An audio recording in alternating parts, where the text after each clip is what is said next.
El ejercicio del ministerio extraordinario de la Sagrada Comunión. Primera parte. Cursillo para ministros extraordinarios de la Sagrada Comunión. En este vídeo vamos a abordar los aspectos prácticos del ministerio extraordinario de la Sagrada Comunión, cómo se ejerce en concreto este ministerio. Y comenzamos hablando de la comunión dentro de la misa. Unas notas previas.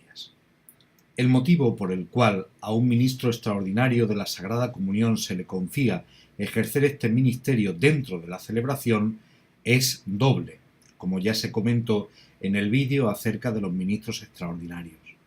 Puede ser porque son muchos los que han de comulgar y no hay ministros ordinarios suficientes, con lo cual la comunión se alargaría excesivamente, o bien también para facilitar la comunión bajo las dos especies. Hablamos del modo de ejercer el ministerio. Nos vamos al misal y vemos cuáles son las indicaciones que nos ofrece. Dice el misal que los ministros suben al espacio del altar después de que el sacerdote ha comulgado. Una vez que suben, ellos no son los que toman la comunión, sino que la reciben de manos del sacerdote. Pueden comulgar bajo únicamente la especie del cuerpo del Señor, la especie del pan, o bajo las dos especies, con el diálogo correspondiente como haría cualquier otro fiel. Luego el sacerdote les entrega el recipiente con el que van a dar la comunión, la patena o el copón, y ya todos juntos descienden a distribuir a los fieles la Sagrada Comunión.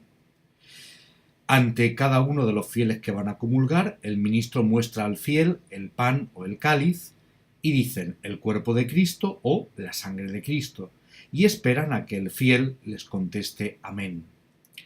Entonces le dan la comunión, en el caso del pan consagrado, depositándolo en la mano o en la boca, según lo desee el fiel.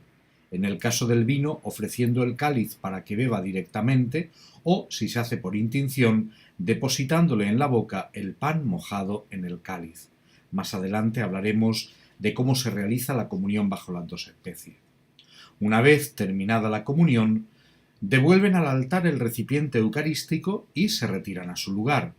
La purificación de los vasos sagrados se realiza preferiblemente después de la misa, para no distraer a la comunidad en un momento que es importante, el momento de silencio que sigue a la comunión.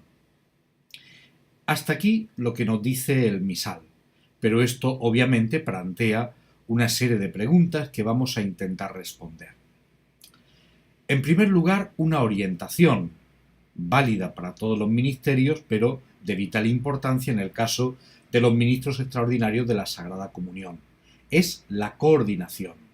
Es importante, y especialmente en las parroquias grandes con numerosas celebraciones y asambleas también grandes, que el grupo de ministros extraordinarios de la Sagrada Comunión en la parroquia se distribuya de antemano las celebraciones y que no se improvise sobre la marcha, de modo que, por ejemplo, cada ministro sepa de antemano en qué celebración va a dar la comunión, quiénes son los que van a ayudar, de manera que se sienten cerca del altar para poder subir lo más discretamente posible y estén preparados para ello.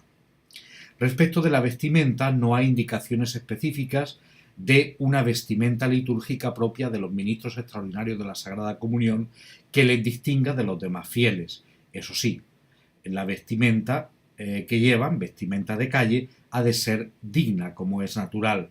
Pensemos, por ejemplo, en pantalones cortos en verano, o pensemos, por ejemplo, en insignias, por ejemplo, de partidos políticos. Obviamente el sentido común nos dice que no es adecuado ni una cosa ni la otra. El ministro extraordinario sube al altar no antes de que el sacerdote haya comulgado. Esta es la indicación que nos da el misal en el número 162 de la Ordenación General. Esto tiene un sentido. Es verdad que prácticas anteriores eran distintas, pero el misal lo centra de esta manera. El sacerdote comulga y el ministro sube para comulgar y ayudar a distribuir la comunión. Es importante en la liturgia no hacer dos cosas a la vez, y si en momentos tan importantes como la fracción del pan o la mostración del cuerpo del Señor los ministros están subiendo al altar, se despista la asamblea, que normalmente se va a fijar en el gesto menos importante, que es la subida de los ministros al altar. Por tanto, es preferible que los ministros suban al altar cuando van a ejercer su ministerio, es decir, una vez que el sacerdote ha comulgado. Para comulgar ellos, recibir el recipiente con el que van a dar la comunión y ejercer su ministerio. Otra cosa es, por ejemplo, la figura de un acólito que ya esté en el altar porque ha ayudado durante la celebración. Obviamente no tiene que subir porque ya ha subido. Pero el resto de los ministros se sientan en un lugar adecuado y suben al altar de la forma más discreta posible. Ya sabemos que se hace inclinación al altar cuando pasamos por delante, pero los ministros deberían estar situados en un lugar de la iglesia en el que no fuese necesario hacer inclinación al altar porque no se pasa por delante de él, se sube lo más discretamente posible y así no damos importancia a gestos que son muy secundarios. Una pregunta habitual es si el ministro extraordinario debe traer o llevar la reserva del Santísimo, traer del sagrario al altar. Normalmente no es una tarea del ministro extraordinario. Otra cosa es que las circunstancias de la Iglesia o las condiciones físicas del sacerdote lo hagan aconsejable. En este caso, deberá ser el propio celebrante el que indique al ministro que ha de hacerlo. Pero por lo general es el propio sacerdote celebrante, el diácono o uno de los concelebrantes, quien se acerca al sagrario y trae la reserva eucarística para dar la comunión, y normalmente lo hace durante el gesto de la paz.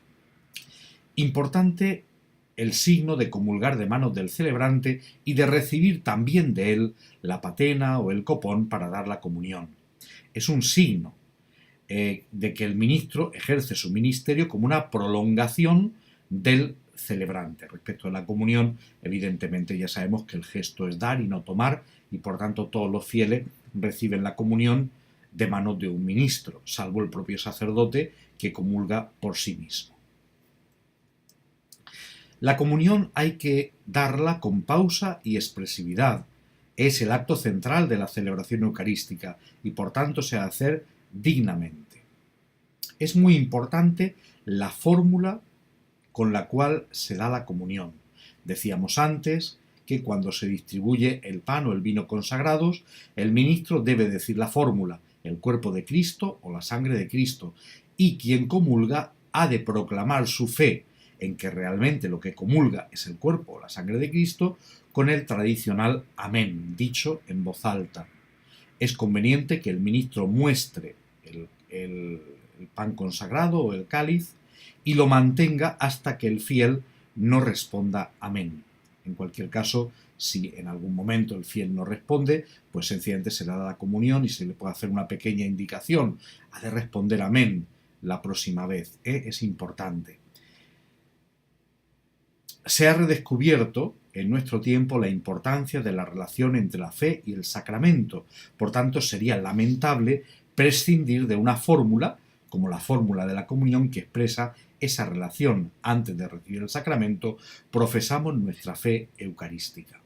Con todo, sería muy interesante que los sacerdotes dedicasen de vez en cuando algún pequeño espacio de tiempo para recordar a la asamblea cómo se comulga, tanto en lo referente a la fórmula, que ahora estamos comentando, como en lo referente al modo concreto, al gesto, para recibir el cuerpo del Señor. El ministro debe tener un especial cuidado y atención para observar el modo como el fiel cristiano recibe el cuerpo del Señor al serle entregado. El ministro ha de ver comulgar a la persona que ha recibido la comunión. Si una persona se da la vuelta y el ministro no lo ve comulgar, debe asegurarse, especialmente en el caso de niños, pero no solo, que el fiel comulga y en cualquier caso indicarle que debe comulgar delante de él. El riesgo, por desgracia, posible de profanación del sacramento hace muy importante esta indicación. Así pues, el fiel que ha recibido la Eucaristía en su mano la llevará a la boca antes de regresar a su lugar, si es el caso retirándose un poco para dejar pasar a quien le sigue, pero permaneciendo siempre de cara al altar, de modo que el ministro pueda verle comulgar. El fiel ha de comulgar, por tanto, delante del ministro. Si hay alguna duda, se le puede llamar la atención, obviamente con prudencia y tacto, para evitar, como decíamos, todo riesgo de profanación. ¿Cómo ha de comulgar el fiel? Él es quien tiene la libertad de elegir el modo, de pie o de rodillas, en la boca o en las manos. Ambos modos están introducidos en España y aprobados por la Conferencia Episcopal, y son totalmente legítimos. Por tanto, no se le ha de obligar al fiel a adoptar ninguno de ellos en concreto, aunque sí es cierto que ha de hacerlo dignamente, y por ello hablábamos antes de que es necesaria una catequesis previa sobre el modo de comulgar correctamente. En el caso de la comunión en la mano, viene del primer milenio de la historia de la Iglesia. Durante muchísimos siglos fue la forma habitual de comulgar y se ha de realizar con respeto y dignidad. Ya en el siglo IV se exhortaba a los recién bautizados que recibían la consigna de tender las dos manos, haciendo de la mano izquierda un trono para la mano derecha, puesto que ésta puede recibir al rey. Esto se dice en las catequesis a los recién bautizados, las catequesis mistagógicas de Jerusalén, siglo IV. Por eso, lo habitual es aconsejar que se coloque la mano izquierda sobre la derecha para poder tomar fácilmente la hostia con la mano derecha y llevarla a la boca. La comunión bajo las dos especies se puede hacer de dos maneras. La primera sería ofreciendo directamente el cáliz a quien va a comulgar. La persona ya ha comulgado con el cuerpo del Señor en la fila de un ministro y hay otro ministro que le ofrece el cáliz, diciendo la sangre de Cristo, ofreciéndoselo al fiel, y luego cuando el ministro vuelve a coger el cáliz, limpiando con el purificador el borde del cáliz que han tocado los labios del comulgante. La forma, sin embargo, más habitual de comulgar bajo las dos especies es por intinción, es decir, mojando la sagrada forma en el vino consagrado. En este caso, normalmente, el que da la comunión sostiene el cáliz y también el purificador delante del cáliz para que no caiga ninguna gota de la sangre del Señor fuera del mismo, y va tomando la forma de una patena que le sostiene otro ministro, de tal manera que coge la forma, la moja en el cáliz y sosteniéndola encima del cáliz, lo del purificador es simplemente por precaución, dice al que va a comulgar el cuerpo y la sangre de Cristo. El que va a comulgar recibe amén y obviamente comulga en la boca. Es muy importante cuidar que posibles fragmentos del pan consagrado no se pierdan. Si por desgracia cae una forma al suelo, lo normal es recogerla y consumirla el propio ministro, no dársela al comulgante, para evitar el riesgo de que en el momento de la comunión pues pueda hacer un gesto como de desagrado o de asco. En su caso, si la forma por desgracia ha quedado muy deteriorada, será conveniente dejarla aparte en un purificador, en el altar, para luego el sacerdote desacralizarla disolviéndola en agua. También hay que cuidar que no caigan pequeños fragmentos, porque ya sabemos que cualquier fragmento pequeño con tal que sea visible es y contiene la presencia real eucarística. Si se llegase a derramar vino consagrado, sencillamente con un purificador se recoge todo y luego el purificador se lava de la manera acostumbrada. Primero solamente con agua, esa agua va luego a una maceta y luego se lava normalmente ya con productos de limpieza.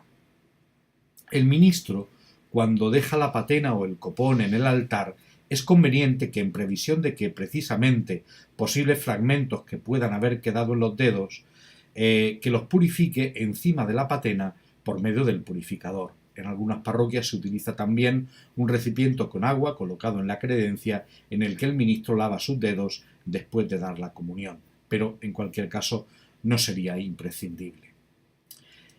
El ministro extraordinario puede purificar. Una vez terminada la distribución de la Eucaristía, devuelve al altar el recipiente eucarístico y se retira a su lugar. Si el ministro ha de purificar, la purificación de estos vasos sagrados la realizará preferiblemente después de la misa, para que tanto los ministros como la comunidad puedan dedicar este momento de silencio que sigue a la comunión a orar personalmente.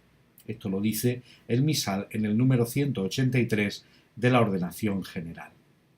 ¿Cómo se purifica si hubiese que hacerlo? Pues con el purificador se depositan con mucho cuidado los posibles fragmentos del pan consagrado que queden en la patena echándolos en el cáliz.